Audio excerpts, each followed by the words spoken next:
Are you still raw, rebellious? Do you feel like you had to change up?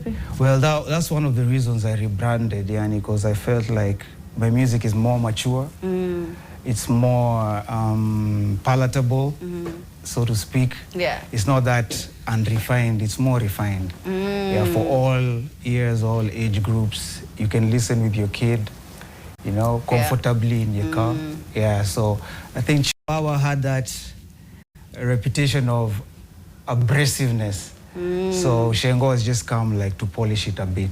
Yeah. Yeah. And you used to sound so rebellious. Where was that energy coming from? Who is this you were being rebellious towards? You know, the spirit is still there, man. It's just that I'm holding my horses. Okay. Yeah, because I don't want to, like, you know. Yeah.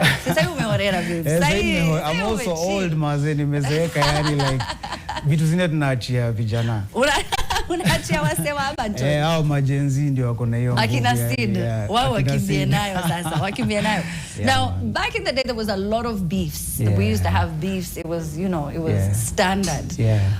Which is your most memorable one?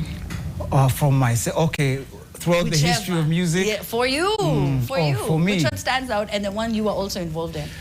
I think it's the war songs. Okay. Because they were a mistake, by the way, because we did them like an audition. They're not supposed to be released. I don't know whether people know that. No, they don't. But we recorded it on a Saturday, and you know DJ Styles? He came on Sunday to the studio. Those days it used to be burning on CD. So he put a CD in, burnt the songs. On Monday they were playing on radio without our consent. Oh, no, it's not homework. Yeah, no, it was before It's Not Homework. Okay. He was on Nation. Okay. Then now Nation FM. Then now he came to It's Not Homework with that hype. And now, so they took him from Nation. Yeah, that time he was at Nation. I think it was Code Red. Yeah. Then so now, you didn't know? We didn't know. It was my first time, my first song on radio ever.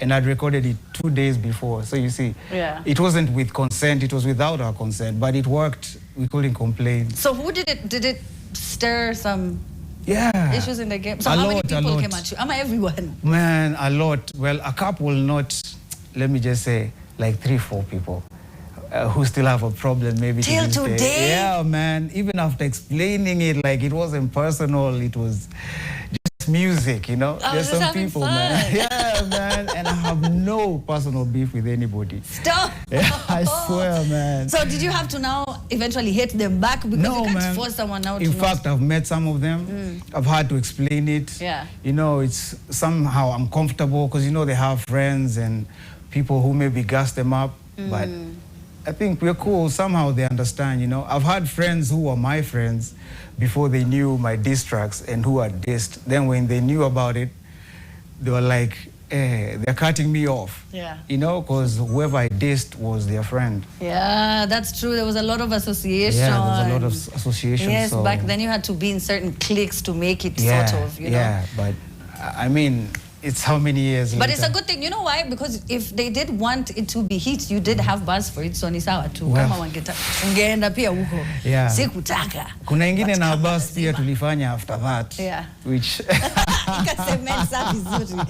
yeah. So no, you have to name names. You have to name names, man. What are the names of the diss tracks? I can't remember the diss tracks with a bus. Just dissing people like no, it was me and a bus that time. It was just me and a bus going at each other. Okay. Yeah, but it was a friendly fire. Yeah. Yeah, it was nothing personal. Just, you know, for me, beef is like an adrenaline shot to the game. So when the game is low with nothing hype, we bring in the diss tracks and everybody's talking about the music now. So it works for everybody, you know. Yeah. Like what Kendrick did with Drake. Exactly. It just shook up the whole... Exactly. He even performed the diss track on the Super Bowl. Yeah. I mean, yeah. It's changed his career, actually. Exactly, the entire trajectory of his career changed because of that. Yeah. You're right. It really excites the game. It does, it does.